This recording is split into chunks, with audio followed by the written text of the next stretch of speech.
I made an improvement from 353 to 690 in 1 year।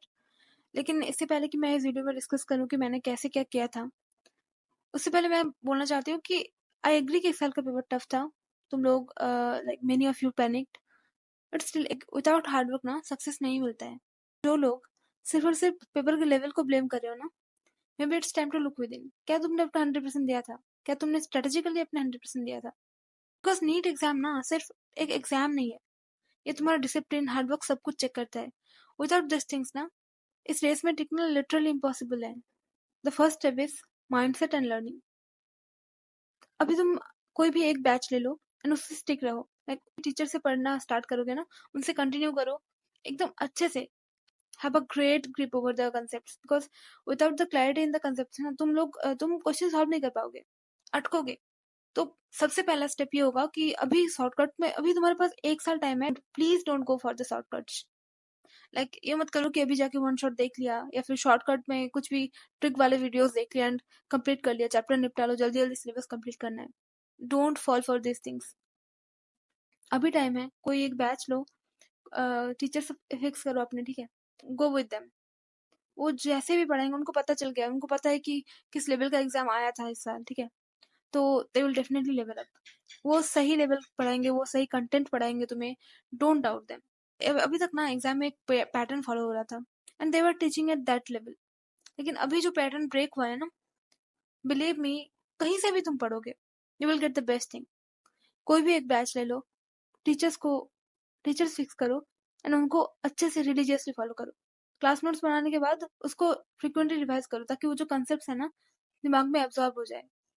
अब तुमने अपने लेक्चर्स ले लिए, उसका नोट्स बना लिया, रिवीजन कर लिया, now it's time to practice. अब तुम उन सब कॉन्सेप्ट से रिलेटेड क्वेश्चन प्रैक्टिस करो।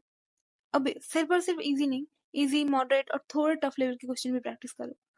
जो भी कंसेप्ट तुमने पढ़ा है उसको ना हर तरफ से घेरो, उसके हर तरफ से, हर एंगल से क्वेश्चन प्रैक्टिस करो, ताकि वट कुछ भी टाइप का क्वेश्चन तुम्हारे एग्जाम में आए, यू कैन सॉल्व देम। क्योंकि अभी टाइम है, सच में टाइम है, काफी टाइम है। हड़बड़ी में लाइक 3 महीने में, 4 महीने सिलेबस कंप्लीट कर लेते हैं। ये सब के चक्कर में मत पड़ो। अच्छे से धीरे धीरे करके सिलेबस कंप्लीट करो, क्लास नोट्स बनाओ, रिवाइज करो, क्वेश्चन प्रैक्टिस करो, देन उसके बाद टेस्ट दो। जो भी तुमने एक पोर्शन कंप्लीट कर लिया 1 हफ्ते में, 2 हफ्ते में, फॉर एग्जाम्पल 2 हफ्ते में या फिर 3 हफ्ते में तुमने कुछ चैप्टर्स, लाइक 2 चैप्टर या 3 चैप्टर कंप्लीट कर लिए। उसके बाद तुम उन जो चैप्टर्स का कंप्लीशन हुआ ना, after completion of those chapters, those portions, तुम उसका टेस्ट दो।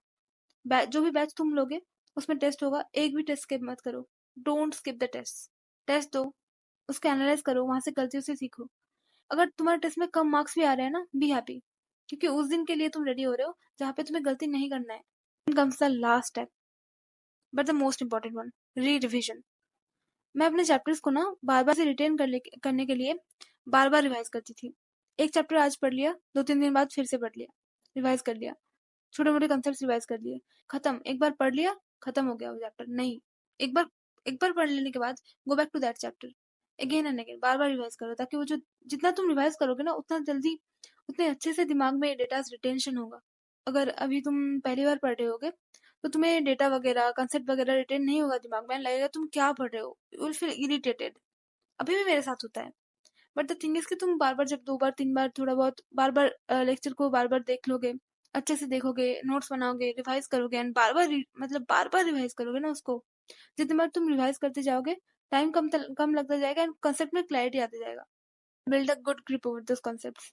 तो इसीलिए revision is very important. And external motivation से ना कुछ नहीं होता है। अभी बैच स्टार्ट होने वाले बहुत जगह पे, तुम पढ़ना स्टार्ट करोगे, नई कॉपीज में नोट्स बनाओगे, पढ़ोगे, कुछ दिन you will be pumped up. लेकिन ये जो एक्सटर्नल मोटिवेशन है ना, ज्यादा दिन नहीं टिकेगा। देन फिर लाइक 1 हफ्ता 2 हफ्ता बीतेगा, तो 1 महीना बीत जाएगा, then you will feel low. फिर तुम सोचोगे कि नहीं यार, छोड़ देते हैं। अभी थोड़ा थोड़ा करके बैकलॉग क्रिएट होने लगेगा। इन सब चीजों से बचो। सेल्फ मोटिवेटेड कैसे लोगे? इट्स नॉट दैट इजी ना। तो एक काम करो, अपने जो भी डेली टारगेट्स है ना उनको डायरी में लिखो कि मुझे बस एक दिन, आज है, आज का दिन है बस मेरे पास, मुझे इतना कंप्लीट करना है। Have clarity in your mind. एक क्लियर माइंड ना, like when you have clarity in your mind, जब तुम्हारे पास गोल्स क्लियर होते हैं ना, परफॉर्म लिटरली ग्रेट। तुम्हारे पास गोल्स क्लियर है, बस तुम्हें वो कंप्लीट करना है, दिमाग नहीं लगाना ज्यादा। ना ही किसी एक्सटर्नल मोटिवेशन के चक्कर में फंसना है। अभी एग्जाम अच्छा हुआ बुरा हुआ, बस एग्जाम खत्म हो गया ना, अब तुम एक नया स्टार्ट कर रहे हो, उसको अच्छे से सीक्वेंशियल वे में जो भी मैंने बोला है उसको अच्छे से फॉलो करो। अगर तुम फॉलो करोगे ना इन सब स्टेप्स को, and if you prepare for the worst, अभी से ये माइंडसेट के साथ चलो कि मैं अपना लेवल, कुछ भी हो जाए एग्जाम के दिन, कैसा भी पेपर आए, I will perform my best, उस लेवल की तैयारी रखो। टीचर्स जो भी पढ़ा रहे हैं उसको अच्छे से रिलीजियसली पढ़ो। कोई नहीं छीन सकता यार सिलेक्शन। बाहर क्या हो रहा है, कौन से टॉपिक्स ट्रेंडिंग में चल रहा है, दुनियादारी में क्या चल रहा है, कौन क्या बोल रहा है, कहाँ पे क्या हो रहा है, don't fall for this things. ये जो साल होने वाला है ना, थोड़ा सा आइसोलेटेड रहना पड़ेगा। Self self isolation, self investment का ईयर है ये। सो डोंट फॉल फॉर कि पूरा दुनिया का खबर तुम्हें रखना है। No, it's not needed. So the sequence इसके पहले नोट्स बनाओ अच्छे से, कंसेप्ट क्लियर करते हुए उसको रिवाइज करो, एमसीक्यू प्रैक्टिस करो, टेस्ट दो, एनालाइज करो एंड री रिविजन करो उनका। सिंपल स्टेप, सिंपल है लेकिन करने में बहुत मेहनत लगेगा। एंड अभी तुम किसी भी लेवल पे हो ना, कहीं से भी स्टार्ट कर रहे हो, जस्ट स्टार्ट। ये मैटर नहीं करता है कि अभी तुम किस लेवल पे हो, बट अगर तुमने एक साल अच्छे से जेन्युइनली मेहनत कर दिया ना, believe me, God will not betray. एक साल जेन्युइनली मेहनत करो, हार्ड वर्क पुट इन करो। Someday I also failed, but today does it really matter? मैंने कितना फेलियर देखा है, does it really matter?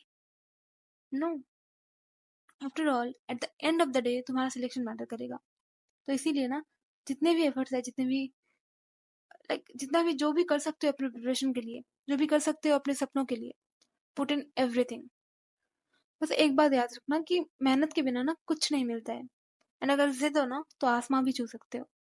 All the best.